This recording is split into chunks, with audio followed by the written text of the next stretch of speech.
Airplane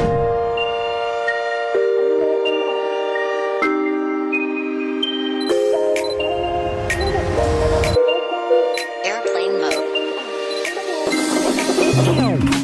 Quay sao mới gặp lần đầu mà đầu mình quay anh ơi anh à, anh có bùa gì mà lại làm em yêu vậy?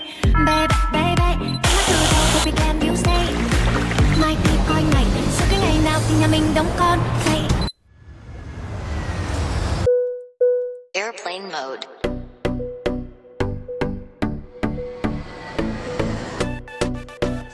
Welcome back to our video. Yes, dahil pupunta tayo sa ibang bansa. Tama na rin ninyo, pupunta tayo sa ibang bansa. Dito lahat first time. First time natin makapunta sa immigration. First time natin makatapak sa Thailand. First time natin makakain ng mga pagkain galing Thailand. Kaya kung nakatuto ka dito sa video natin, pues nasa tamang video ka or vlog or channel. Kaya sana mag-enjoy kayo. Let's go! First thing first, nandito tayo ngayon sa NAIA Terminal 1. 2 to 3 hours dapat nandito na kami sa airport para makapag-check-in ng mga luggage. 1 PM pa lang nandito na kami kahit ang flight namin ay 7 PM. Share ko na rin yung kaba kapag nasa immigration ka. Lalo na kung first time mo. Ang daming hinihinging papeles, dokumento, or other supportive docs para lang makalagpas ka lang sa kanila. Pero ibang nagiging flow pagdating naman sa kanila, masagot mo lang yung mga tanong, go ka na. Pero lalong naging iba, naging sistema nung nakatapak na kami ng Thailand. Walang papeles, walang dokumento, passport lang at high-tech na equipment sapat na sa kanila. Walang ka-hassle-hassle. Almost 3 hours din yung biyahe namin from NAIA Terminal 1 to Suvarnabhumi Airport. Paglapag namin, sobrang laki ng airport nila. Ang daming turista, iba't ibang lahi. Maski yung mga lokal pala dito, no, may pagkakahawig din sa atin. Kaso medyo matatangkad sila. Tapos pahaba yung mga muka. Sobrang laki ng airport nila dito. Halos inabot din kami ng 1 oras para makita lang yung clock booth kung nasaan yung local SIM na gagamitin namin dito sa Thailand mula sa first day namin hanggang sa last day namin dito. Pagdating namin dito, wala na talagang signal yung aming mga SIM. Sa sobrang pagod na rin namin, no, hindi na rin namin alam kung saan yung palabas. O free nga magtanong dito pero hindi lahat kasi nakakaintindi ng English. Kung naiintindihan man nila yung English, hindi rin nila masasagot yung gusto mong malaman na sagot. Kailangan mo rin kasing sabayan yung accent nila, yung pagiging English Thai accent ba yun? Basta yun na yun. And then yung expressway naman nila dito guys, 30 minutes lang yung binahin namin mula sa airport hanggang dun sa tutuloyan namin. Yung driver seat nakapanibago kasi nasa kanan. Napakaluwag ng expressway nila dito guys. Sa sobrang bilis ng biyahe, siguro dahil na rin sa pagod, di na rin namin namalayan na nandito na kami sa tutuloyan namin. Isa pa lang 3 stars hotel tong tutuloyan namin guys. Recommended hotel siya lalo na sa mga bago santa dito sa Thailand. Yun nga, napakabait nga ni Kuya. Nagsuggest din ng festival na gaganapin daw bukas. Dapat daw puntahan daw namin yung kasi minsan lang kami dito sa Thailand. There you go. You have Thailand first time. You come Thailand first time. That's right. Okay. Today Thailand is Loi Krathong festival. You know. All night is beautiful temple. Loi Krathong. You search Google. Loi Krathong festival. Lakotong. Loi Krathong. Like a tong? Loi Krathong festival today. This one. Tong? Like a trong. Loi Krathong. This one? Loi Krathong festival. Yes. Okay. Yes. Thailand. We will try today. One day, yes. Yeah. Oh, di ba? Kanya-kanyang buhat na kami dito ng maleta. Plus energy na rin kasi namin to. Pagod na kami. Nag 7-Eleven pa kami dito pero hindi ko na rin na-videohan. Sa tapat lang din kasi ng hotel namin yun. Tsaka lobat na rin kasi mga batteries namin. Kaya yun. Last view na makikita nyo to sa day 1 natin.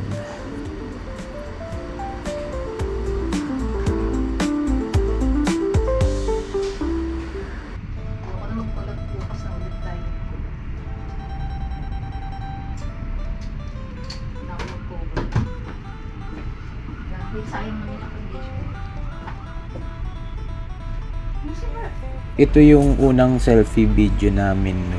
Puro temple trip yung nasa itinerary namin dito. Kaya panigurado mahaba-habang lakaran na naman to.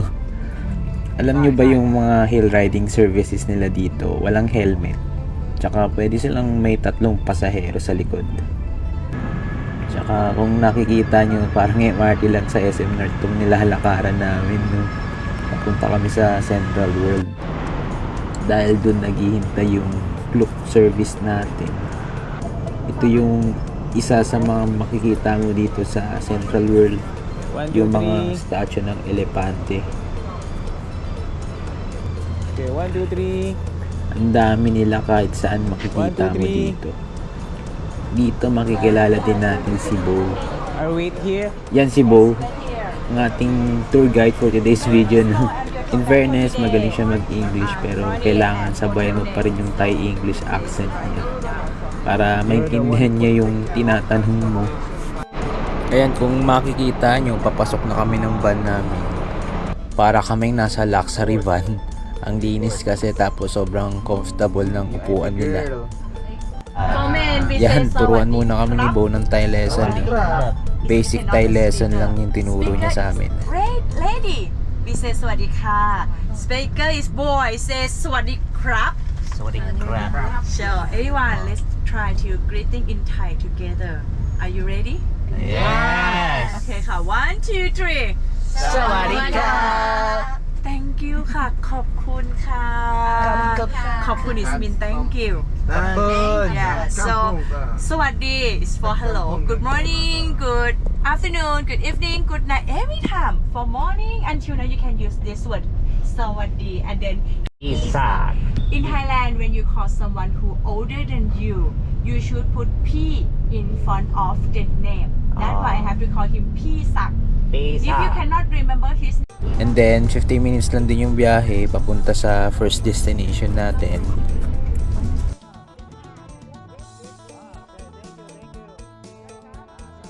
Ang saya lang makita na yung mga architecture nila dito, no, ang lalaki. Ang dami na ring tao dito sa ilalim. Makapapasok din to papuntang Grand Palace. Pero kung makikita nyo, mukhang nagbabanta na yung ulan. Sana huwag naman bumagsak. Pero tuloy pa rin naman tayo eh. Ito na yung entrance papasok. Sobrang daming tao, di ba? Kung nakikita yung siksikan. Kaya yun, nag-instruct muna si Bo na kumuha ng mapa. Tapos in-explain niya sa amin kung gaano kalaki yung Grand Palace. Tsaka kung sakaling mawala kami, instruct din kami na sa isang spot lang kami babalik o pupunta para doon na rin kami magkita-kita. Hinayaan na rin kami ni Bo na magpaikot-ikot dito sa palace. Nakakalula lang din yung mga scenery dito dahil literal na malaki talaga yung makikita mo dito. At ayan na nga guys, inabutan na tayo ng ulan dito pero saglit lang naman. Balik na tayo, 11? Pagtapos na ito, pupunta na tayo sa next destination natin, sa Wat Po. Dito makikita natin yung iba't ibang klase ng Buddha.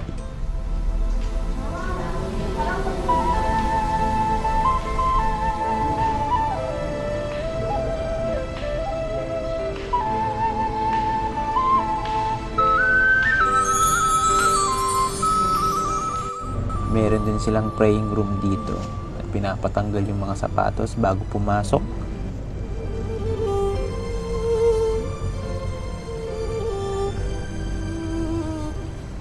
At ayan naman kung makikita nyo, yan yung mga pagoda nila. Dito nilalagay yung mga remains ng mga ancestors nila. Papasok naman tayo ngayon sa famous Buddha nila dito, yung reclining Buddha. Medyo mabaho na yung lalagyan ng sapatos nila dito dahil kung sino-sino na rin yung gumagamit ng eco bag na yun. Basta hindi ko ma-explain yung amoy, ang baho talaga.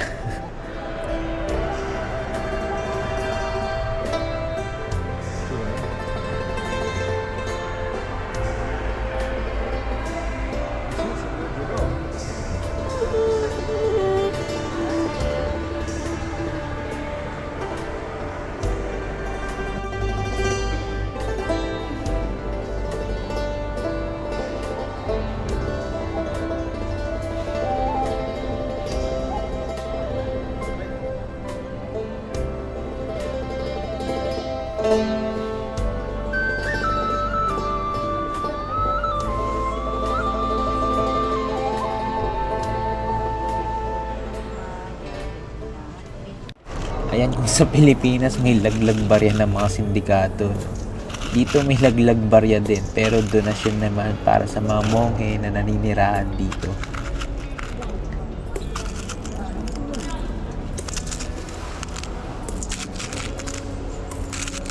Ayan, tapos na yung temple tour natin. Alam nyo naman na yung kasunod nito, kainan na. Sinamahan na tayo ni Bo kumain kung saan may affordable food na masasarap. At sa wakas, makakain na rin tayo ng authentic Thai food. Pero karamihan sa mga in-order din naman namin, puro no spicy dahil hindi naman kami aware kung gaano kaanghang yung pagkain nila dito. For safety na rin, mahirap na maabutan sa daan. Dahil meron pa tayong tatapusing tour, no? Ito kung makita nyo, totoong Thai milk tea. At ayan, akala ko doon na magtatapos ang lahat ng temple tour natin, no? Para sa last tour natin na pupuntahan, ito yung Wat Arun. Ito yung isa sa pinaka-paborito kong templo na napuntahan. Pero bago ka makatawid, kailangan mong sumakay ng bangka para makapunta sa Wat Arun. Nandito tayo ngayon sa Chao Phraya River. Parang Pasig River lang din yung simoy ng hangin dito. At iba yung init dito, no? Kasi yung init, parang humid na halo-halo ng init. Iba din yung alon compare sa mga ilog sa Pinas. Sobrang dami na rin siguro ng bangka dito. Kaya siguro medyo malakas at iba-iba na rin yung salubong ng alon. Pagbaba pa lang ng bangka, ang dami na rin sasalubong sa'yo ng mga nagbebenta. Tsaka ang dami ring tao. Gaya nga ng sabi sa amin ni Kuya Driver kagabi, no? Ngayon ay festival, Loy Krathong Festival ang tawag nila dito. Ito yung Water Lantern Festival nila dito, kaya tamang-tama talaga na ngayon kami pumunta. Ito yung festival na sumisimbolo sa Goddess of Water nila. Pag naglagay ka raw sa tubig ng lantern, para ka raw nagle-let go ng negativity sa buhay mo, no? Dito rin pala yung last tour namin na kasama si Bo. Last instruct niya na rin sa amin to. Todo sa'yo, Bo. Ayan, makeup muna para sa prenups. Oops, dyan muna. Time check, 6 PM na guys. Sorry guys, in-skip ko na yung part na nasa Wat Arun kami kasi nag-prenup tayo dun. Inabot na rin tayo ng gabi dito. This time, wala na tayong tour guide. DIY tour na kami dito. Sa ngayon, pupunta kami ng Asiatic Riverfront para dun ma-experience yung festival. 10 to 15 minutes din yung biyahe. Mas malakas din yung alon ganitong oras. Pagbaba namin, may mga nag-aabang na rin na mag-guide. Dito na rin kami naghanap ng floating lantern na papaagusin namin sa ilog. Advisable na bumili ng lantern ay yung dun sa bandang gitna. Dahil mas mura dun kesa dito ka bumili sa bandang bungad ng ilog. Medyo malayo-layo nga lang yung lakaran. Pero kung mahilig kang maglakad, okay to para sa'yo. Maraming tindahan, kaliwat kanan. Ito na nga, nakabili na rin kami ng lantern. Medyo mahaba din yung pila pero gumagalaw naman. Meron na rin nag-a-assist dito para sindihan yung lantern na dala namin.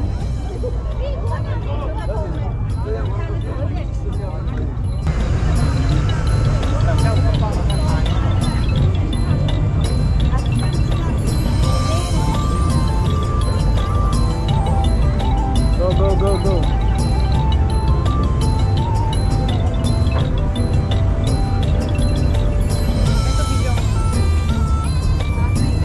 Sure turn.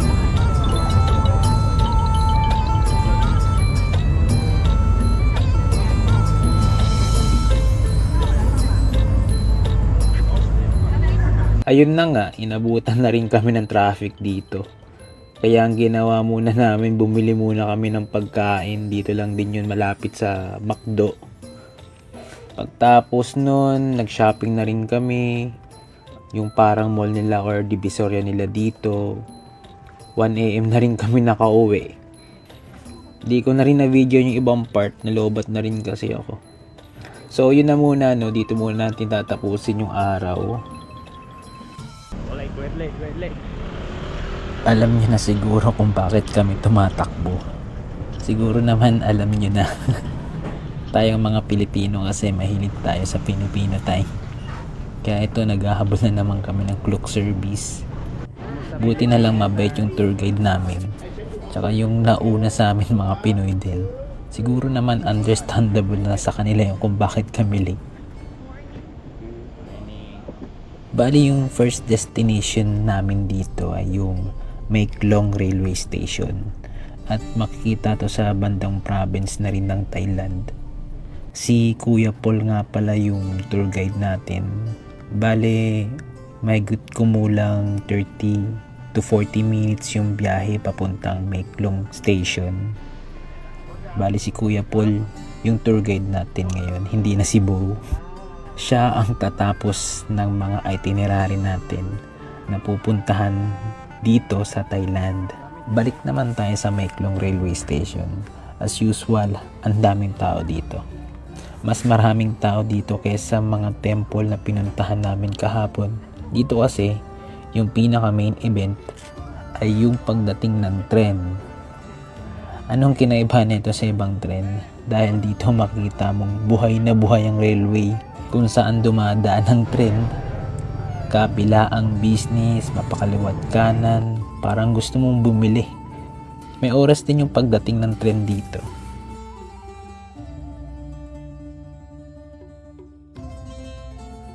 Kaya mga tao, nagumpisa na rin maghanap ng pwesto para makunan ng maayos ang tren na paparating. Hindi na rin kami pumunta sa bandang dulo o lumayo dahil sobrang siksikan. Kaya nagstay na rin kami dito malapit sa station. Bumili na lang din kami ng buko at mango sticky rice. Almusal na rin namin. Ito pala yung tindera ng buko dito. Feeling ko nagtitrend lagi siya dito. Dahil sa mga gimmick niya para makabenta. Do you have spoon for this? Ito na nga, dumating na yung order natin. No? Mango sticky rice at buko. Hindi ko nga alam kung tama tong in-order namin or magandang kombinasyon to sa almusal. At kung nandito ka pa sa oras na to, no, at sinatsagang panoorin to, salamat dahil nagtagal ka. Ngayon nagre-ready na yung mga locals para sa paparating na tren. Hindi ko na ikakat yung part na to para ma-experience nyo rin yung pagdating ng tren. Maririnig nyo dito ang iba't ibang lengguwahe at excitement ng mga tao para sa tren. Okay, go.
Okay, back to normal.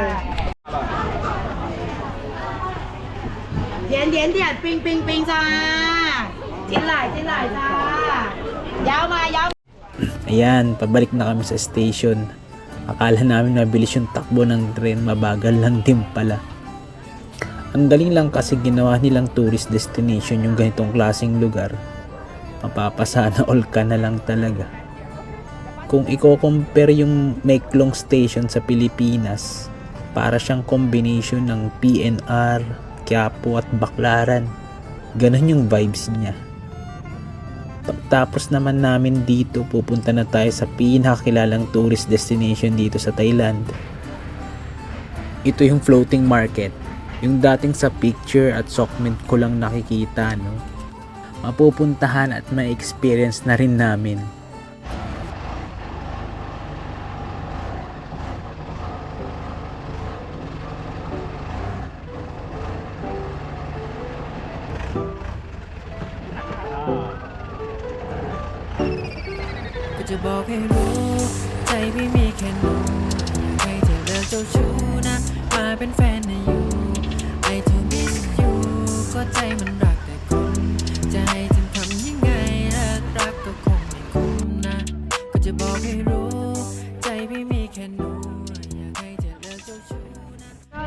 Common din sa kanila yung buko ice cream. Parang sa Pilipinas lang din.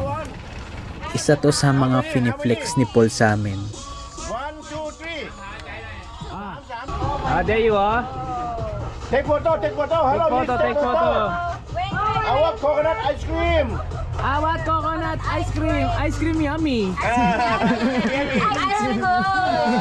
Ice cream yummy. Okay, take a photo. Come here. Let's edit na rin yung gagawin ko dito para makita nyo yung mga dadaanan namin. Sabi ni Paul 40 minutes daw pag binangka tong floating market. Pero may mga area dito na matraffic. Kala nga namin land lang ang merong traffic. Dito rin pala sa river. Lalo na sa pinaka-central ng floating market. Hindi rin namin ramdam yung 40 minutes dahil na rin yung ganda ng scenery. Kaliwat kanan din kasi yung mga bahay at tindahan. Medyo mahal din yung mga bentahan ng souvenir dito. Kaya ang suggest ni Paul na sa night market na lang din kami bumili.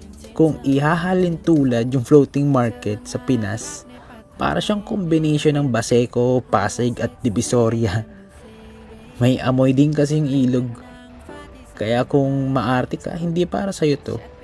Pero kung experience lang din, magandang experience to para sa mga first timer. ไม่อยากเป็นแค่ที่สองหรือว่าเป็นตัวสำรองฉันไม่อยากที่เจอรองโอ้โอ้โอ้ I love you my boo ความน่ารักของคุณมันทำให้ผมได้รู้ว่าใจทั้งใจมีแค่คุณไม่เที่ยวไม่หนีไปไหนฉันสัญญาแค่คุณจะให้ฉันทำเช่นไร Akala nga namin tapos na lahat ng temple tour kahapon. May pupuntahan pa kaming isa. Ito yung Prapatum Chedi. Tama ba yung pronunciation? Pero yun na yun. 15 minutes na biyahe mula sa floating market. Pero bago ka makapunta sa mismong temple, magdadaanan mo muna yung mga market nila dito. May mga time na gusto na rin namin bumili dahil nakaka-attempt bumili ng mga pagkain dito. Kaso hindi kami sure kung safe ba kainin para sa mga tiyan namin. Yung mga label din kasi na nakalagay hindi rin namin maintindihan. Ayan, pagdating sa entrance ng temple, Diyos ko po may hagdan pa pala. Pero para sa experience, inakyat na lang din namin. At ito na nga ang praying area. As usual, bawal uli ang sapatos, kaya nagtanggal kami. Pero hindi na rin kami nagtagal dito dahil na rin sa init. Pero bago kami umalis, no, nag-try na rin kami ng isa sa mga street food dito. 60 baht. 60 baht.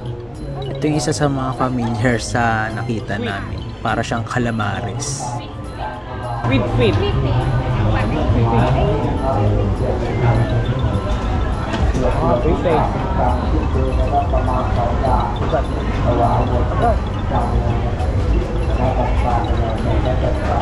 Ayan no, sobrang init kanina. Pero sa sobrang init, bigla ring umulan. Umuulan ng normal dito. Isang beses lang sa isang araw. Kung uulan ng umaga o hapon, hindi na uulan ng isa pang beses. Vice versa lang. Sana naintindihan nyo yung ibig kong sabihin. Ayan. Last 2 destinations na tayo sa itinerary natin. At malapit na tayong matapos. Congrats dahil umabot ka pa pala hanggang dito. Puro coffee shop na lang din tong pupuntahan namin, no? Una dito yung After the Rain Coffee and Gallery. Saktong-sakto talaga dahil huminto na rin yung ulan. Isa din to sa mga tourist destination na kasama sa itinerary namin. Sobrang aesthetic yung vibes dito kung gusto nyo ng ganitong klaseng lugar. Tsaka itong Bubble in the Forest Cafe. Parehas solid at kalmado ng lugar. Na tipong gusto mong tumambay buong araw. Mamimili ka na lang kung saan gusto mong tumambay. Pero ang pinaka nagtagal kami dito sa Bubble in the Forest Cafe. Dito na rin kami nakarami ng photoshoot, kaya kung ako sa inyo sa mga gustong pumunta ng Thailand, ilagay nyo to sa bucket list nyo.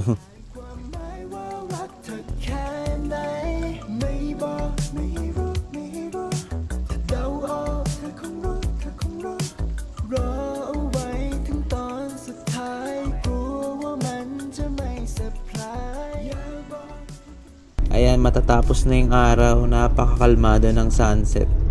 Bali, ihatid na kami nila Kuya Paul sa George Fair. Ayun yung last drop sa amin.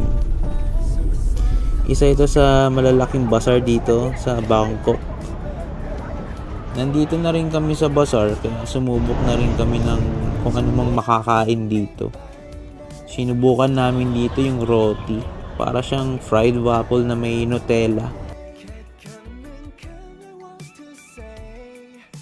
Tsaka yung flavored custard nila, pero ang ending hindi nila nagustuhan yung custard. Sa una nasasarapan kami, pero nung tumagal medyo naumay din kami sa lasa. Pero baka kayo magustuhan nyo pag pumunta kayo dito.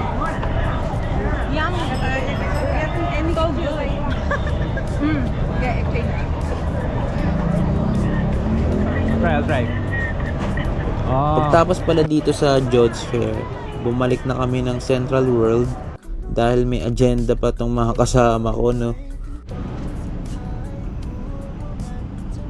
May mini shrine sila kasi dito. Trimurti and Ganesha Shrine. Kung gusto mong health, fortune, work, money, punta ka kay Trimurti. Pero kung success sa work, business, education, project at fortune, kay Ganesha ka naman mag-wish. Yan. Pagtapos ng agenda namin dito, pumunta na kami sa loob ng mall. Kinat ko na ibang part dito dahil yun na, medyo pagod na rin ako, buong araw kaming nasa labas. This time, nag-grab naman kami ngayon, papunta kami sa Sampeng Night Market. At kung nakikita nyo ngayon, babae yung driver namin dito. Medyo nakakatakot nga lang siya mag-drive dahil ang bilis niya magpatakbo. Tipong yung estimated time arrival namin, 12 minutes. Siya, ginuha niya lang 5 minutes, no? Nagulat na lang din kami kasi akala namin batang driver. Muntik na nga kami maging storya dito dahil sa driving skill ni ate, no? Ayan, nandito na nga tayo sa Sampeng Night Market. Dito yung mga pasalubong na hindi natin nabili kahapon. Kaya dito na natin kukumpletuhin lahat. So habang naglalakad kami dito, nag-try na rin kami ng street food na medyo hawig sa siomai. Pero para siyang dumpling na hawig sa siomai. At the same time, ang dami niyang herbs. Tapos nakapagkwentuhan na rin kami sa mga lokal dito. Kahit hindi kami magkaintindihan, nakakatuwa lang na kahit may language barrier. Pero kapag gusto mong malaman yung culture nila, pipilitin mo talaga makisalamuha sa kanila. Makapag-socialize, kumbaga trade culture experience na lang din. At ito na nga ang huling araw natin dito sa Thailand. Yes sir! Uwi na rin tayo. Pero dahil maaga pa, maaga na din kaming nagising para mag-ayos ng gamit. Napakaikli ng 4 na araw para sa amin dito. Kumbaga tumakas lang talaga kami sa realidad ng buhay sa Pilipinas. Pero bago ang closing finale natin, Nag-breakfast na rin tayo malapit sa Salad, hotel oh. namin. Nakakatuwa lang dahil yung manpower dito hindi ganun kabigat. Kasi yung cashier, yung nagpe-prepare ng food namin at yung nagsiserve sa amin, iisa lang. Hindi pala uso dito yung mga service water. Kaya napabili na rin kami ng isang bote ng tubig. Habang pabalik na rin kami ng hotel, may nasipat na naman tong mga kasama ko, no? Pandagdag daw sa pasalubog. Pero sa kabilang banda, iba yung lungkot nung pauwi na kami. May excitement at lungkot. Dahil siguro makikita na rin namin uli yung mga pamilya namin. At the same time, mamimiss namin itong Thailand. Kaya siguro ganito yung reaction namin dahil na rin sa mga taong nakasalamuhan namin dito. Iba yung feeling, yung tipong iwe-welcome ka pa nila kesa lokohin o samantalahin yung kahinaan mo dahil iba yung lahi mo. Pero iba dito, kaliwat kanan, ngingitahan ka pa nila. Yung tipong wala silang iniindang pagsubok ng buhay. Kaya siguro deserve talaga ng bansang ito na tawaging the land of smiles. So ayun, hanggang dito na lang tayo. Maraming salamat dahil tinapos mo tong video na to. Kapon kap!